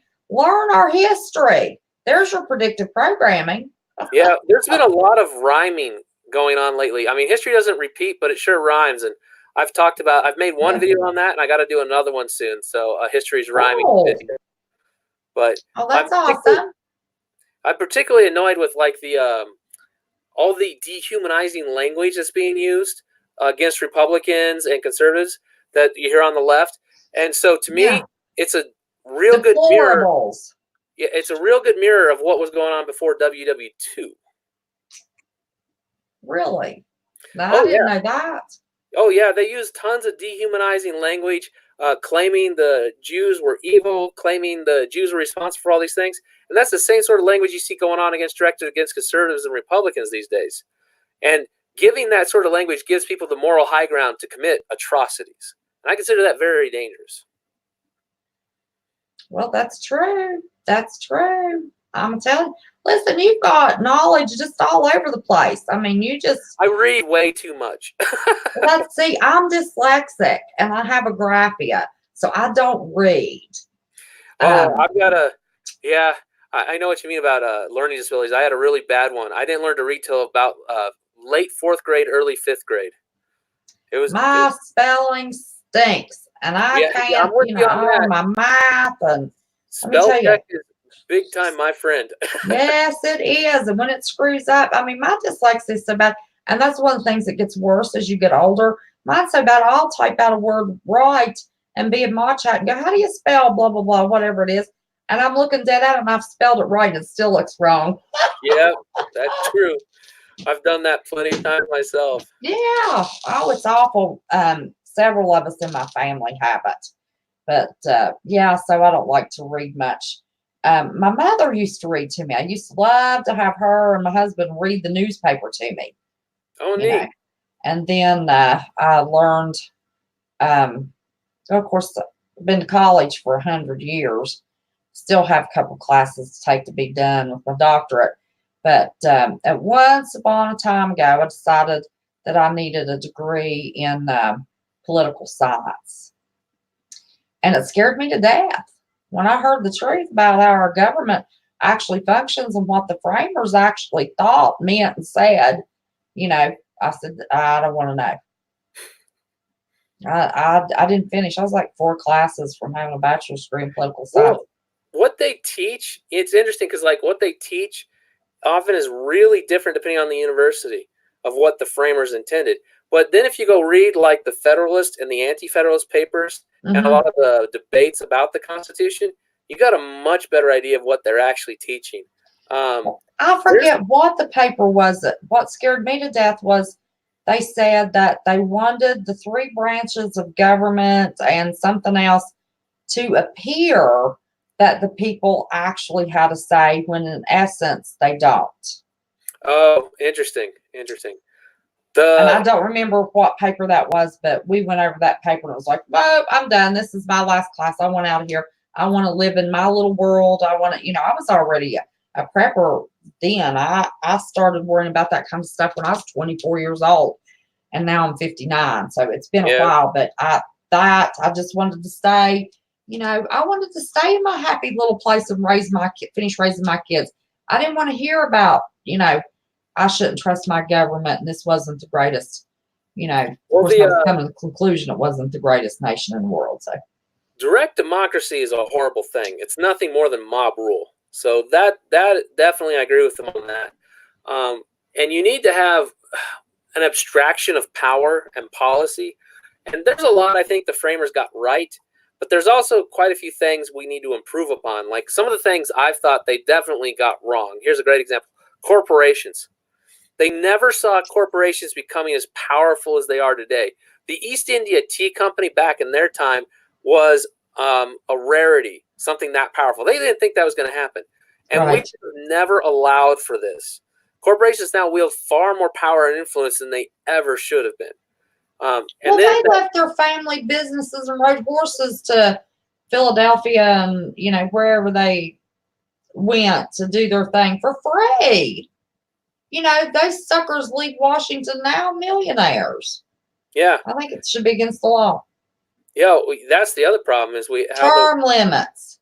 Oh, term limits are very important. But actually, I would almost say you need something different. The problem is we encapsulate power into a person. Like we have power represented by the president. We have power in these lawmakers and all that. And we actually need to divorce that. You can't have these people amassing these kind of power and stuff like that. So I think what you should, this is my own radical idea. It still needs a lot of debate for other people to think about. But I think we actually need to move away is where we elect policy, vote for policies and ideas, and then we draft people to implement them. And then once they serve and get it done, they're gone forever from service. So you divorce all the power from the people. You can't have people amassing power. Well, hey, that's a good thought. You're a smart little cracker there, let me tell you. I think too much about things. That's what I do. You think too much about things? Let me see. Weren't y'all talking about age? You're not 41 yet, or just turned 41 now. I'm just a little bit older than CFP. Oh, that's right. That's what it was. I had it's my dyslexia. I turned it around in the back of my head. Well, and since he's moving to Wyoming, he can't be Central Florida Prepper anymore. So I think he should change his name to Central Fuzzy Prepper. Oh, Lord. We told him Central Florida Prepper, Wyoming edition. So people can still find him. Yes, he's got those sideburns, so Fuzzy Prepper. Fuzzy Prepper. There you go. CJ, before we close out of here, can you put his, or somebody put his link up one more time? We've got 46 people in here. I know everybody has not seen him. Let me tell you, if he has not laid enough knowledge on you and opinion and shown you sass, and you all like sass now, you tell me you need to. I want to see y'all go over there and subscribe.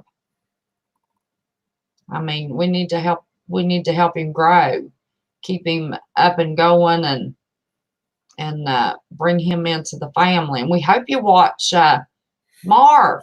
Do you watch Marfugal News? On and off. I need to watch it more often, but I don't watch it as much as I should. Well, he's on a little bit late sometimes. He's been sick, so he hasn't been on this week. Hey, Josh Connor, I don't think I spoke to you when you came in. Oh, Larry, I didn't speak to you.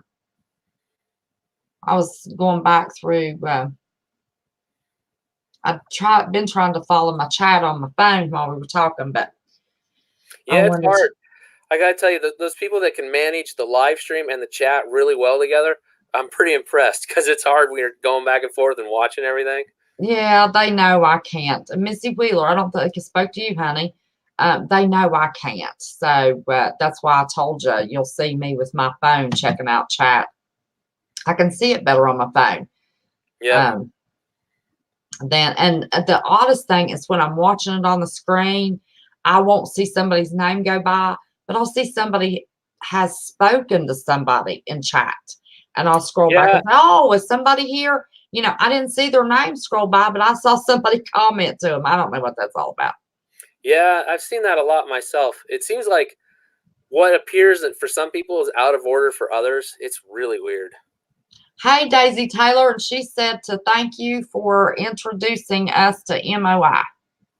Hi, Daisy. Well, it was Central Florida Prepper that introduced me.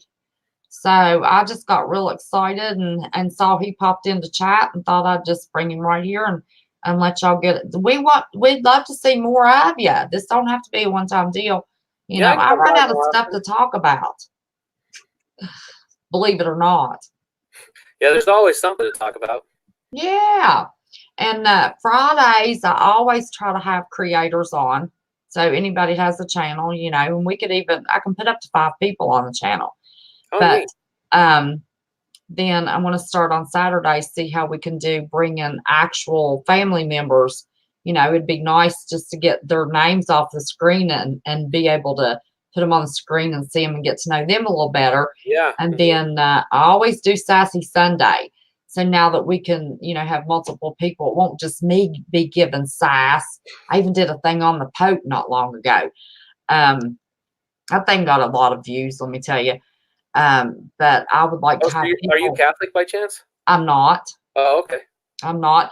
I found an article where the Pope said that he wanted to. He's doing under an education summit in March, April, May, sometime about that he wants to see our society move more toward. Oh, I saw that one. Yeah.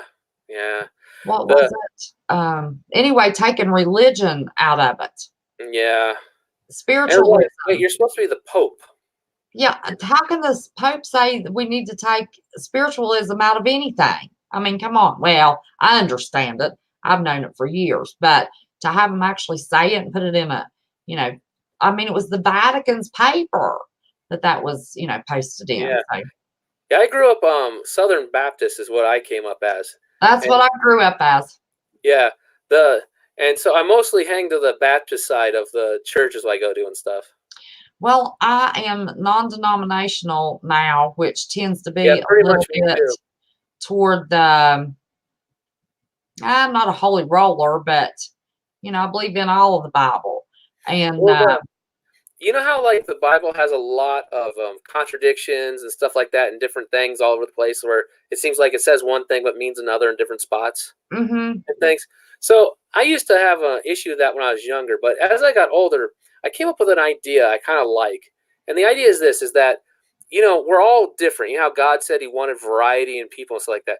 Well, what if all those different things in the Bible are different ways that people can find a way to have a relationship with him that suits them, that it speaks to and it was written by man and their memory, and then it was translated by another man I want to buy. Perry Stone did years and years and years of research, and he has a Bible that has the King James version and then the Greek or Oh yeah, Hebrew I know what you're talking about. translation. Yeah.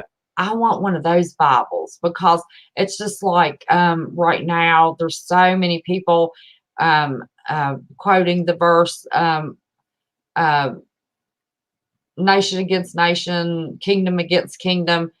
The actual translation for nation is race against race, and kingdom against kingdom. Oh, So, very interesting. Very interesting. mhm, It's like the. Do you remember the one is like for camel will have an easier time getting through the eye of the needle than a rich man will get into heaven, right? right. Most people don't. They think a sewing needle. That's not it at all. Exactly. And It's it turns out the it's a gate. door, the Yeah, way the door is made, yeah. And it's a door that or they the use. gate, whatever it is. Yeah, Yeah. something like that. Yeah, Exactly. but it's called the needle. It's rounded and then it gets narrow at the bottom, and that's called the needle. Yeah. Yeah. There's all sorts of stuff like that and things. But I've actually had a lot of fun talking with a lot of people from different religious backgrounds of the Christian faith because it's Mhm. interesting seeing discussing where their beliefs come from, the history behind it, and all that. And it's Right. nice to be able to have civil discussions like that. Oh, yeah. That's what America. makes the world go around. I'll tell you why I left Southern Baptist is because of the Southern Baptist Conference. Oh yeah, yeah. And they want to take, and even the Church of God, their governmental, all of the churches, all the denominations have their big government conferences, and they take a percentage of our tithing money that goes to the church, and they use that to pay lobbyists to go to Washington to lobby for their agendas, but they won't tell us what those agendas are. So that's why I'm non-denominational. We don't have anybody. Our tithes go to where the church wants the tithes Yeah. to go, Well, see, not like, to some group somewhere paying a freaking lobbyist in Washington. oh yeah. Well, like my mother worked in a big church, and so I got to see how power and money really corrupts even the most pious, they say, right? And, Right. and so I got to see how much of a mess that was. And to me, I was like, that's just really bad. And so I pulled away from that and thought, the churches I want to support are small, very small groups, because those are the ones I always found did the best work and stuff. And it was much more believable to see where the money and everything went. It felt like they were more connected. And so that's where I kind of went with that. Yeah. I don't really like really big churches from my own personal experience with that. Right. Yeah. I was raised in a small church, and then as I got older, went to a bigger church. That's where all of our friends went.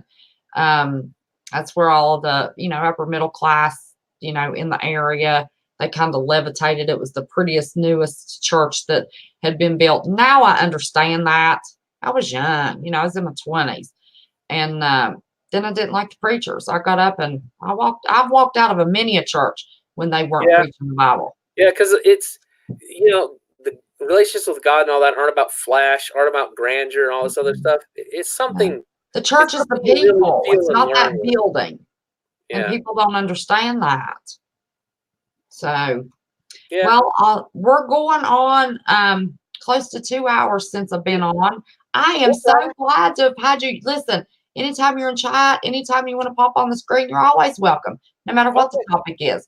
It'd be Central great Florida to do Prepper some more. knows he's always welcome. We've had Alaska Prepper. We're going to have him back on. I love having somebody on the screen with me. And man, you've got a lot of knowledge that I don't think a lot of us have had shared. So you have a lot to Yeah, I teach think us too on. much. No, that's good. That's good. But I am so glad to have met you, Reed. And I hope you come back, and I will be checking out your channel and I just saw you didn't know about you till on Central Florida Prepper tonight, but I've already subscribed. All And right. listen, I y'all, look forward go to seeing you in the over. comments. We've got 42 in here. There's no way. He's from New Mexico. Y'all didn't know nothing about his channel till he hit Central Florida Prepper's channel. So anybody that's not directly from Central Florida Prepper that already subscribed, please go over and help support him. He's great. We're going to have him back. Hope you get to work things out and you can come back Sunday. Mm-hmm. That's going to be a real spicy night, I'll tell you. I All can't right. wait for that.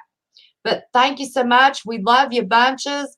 You're always welcome. And you said you had family. Give your family hugs and kisses. And we wish you a bunch of luck. And we'll post your link every time you're here with us, okay? All right. Thanks, everyone. Night. Bye-bye.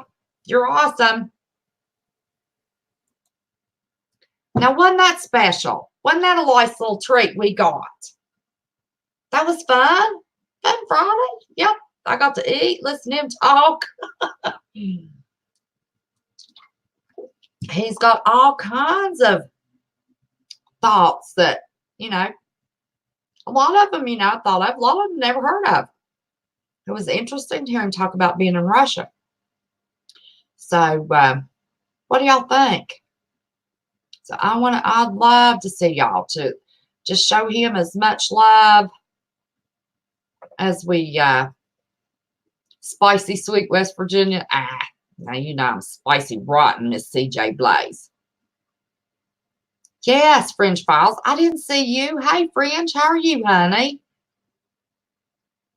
We need to get you on here one night. Friday night's creator night.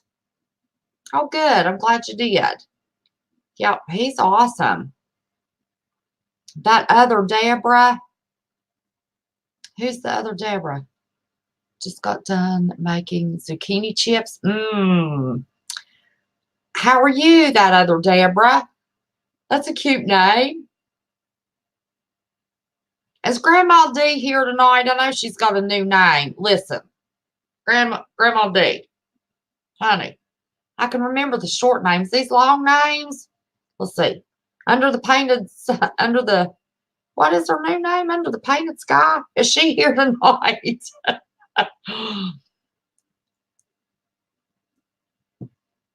There's Donna D. Call her up. Call who up? Oh, good. Well, next Friday, because I'm getting ready to shut down now. I'm tired. This has been a week, y'all. It's been a week. Would love to have you on. If you want to plan next Friday, we'll go live whenever Central Florida Prepper is over. Now, typically Marf's on. So, depends on what the Marf schedule is next week. Yes, that right name. Missy Wheeler. Under the Painted Sky, that's Grandma D's new name. I can't remember. I didn't know who that was. I asked. And then I didn't see it. I didn't wait and see the answer. Okay, good deal. Yeah, I like this setup. Do you like this, Fringe? This is what Central Florida Prepper's using too. Several of us are using it now. This is awesome. I love this program. It does exactly what I need it to do. I don't need all that OBS mess. And it's not a smooth transition to go from the screen to, an article or whatever, but I don't care. It does exactly what I need it to do, and that's all I need it to do. Look here. This is a new little feature. I can put French Files comment on the screen. Yeah, we all need to be checking in on Marf. I read that news. Scared me. What news? What news did you see? His community post from the other day. So you have a new one that I've missed?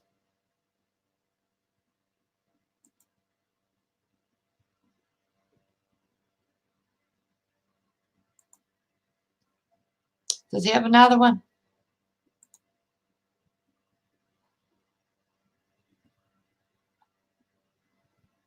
Oh, gosh. Let me tell you, French Files. You just look it up and add it to your home screen with your Chrome. Boom. It walks you right through it. If I could have it up and going in 15 minutes and then call Jay Stone to have her to do a little practice run thing with me, well, I'll put everybody on to test it. And then me and Jay Stone got on there and got her hooked up in about 15 minutes. If I can do it, anybody can do it. This is like OBS for dummies, and you're not a dummy. So, yes, honey. And you don't download anything. You're logging into StreamYard's server. So they only give you a code to get hooked into their server one time. And if you log completely out, every time they send you a new code, there's no password, no getting hacked.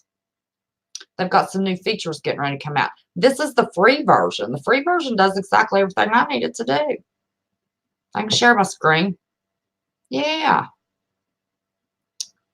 Oh, yes, absolutely. You were working on the OBS, which I knew nothing about. Absolutely. I can help you with this in 15 minutes or less. It didn't take me and Jay long at all to have her up and going. Yeah, give me a call when you want to fool with it. Oh, Lord. Evenings are this weekend. I don't have the grandbaby this weekend. When he's around, he wants to play with the mouse. And I come in here, was going to look up some funny articles. He was carrying on so bad, I got that mouse from him, turned this sucker off. Oh, 3. Let me tell you.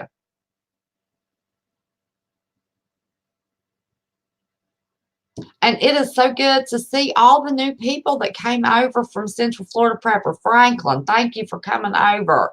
Appreciate it so much. And then there's more of you. He happened to be the name that I saw. But yeah, y'all are awesome. So listen, I'm going to head on out of here. Had my little pizza snack. Now I need a Zantac. Oh gosh, I got to find out. I hope they didn't take the prescription form off the market. Man, I don't know what I'm going to do if they did. But thank you so much. 42 of you is what I saw in here. I appreciate it more than you'll ever know. And we got a lot of information. Listen, that's a lot of stuff, if nothing else, to lead everybody down some new rabbit holes, or lead a little deeper if you've already been through the rabbit holes. So, having said that, always remember, never be scared, just be prepared. Pray before you post. What else do I want to say?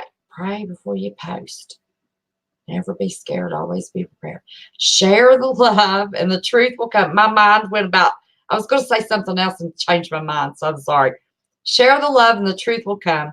And never, ever, ever forget how much I love each and every one of you. Until tomorrow night, I will be seeing you. Bye-bye.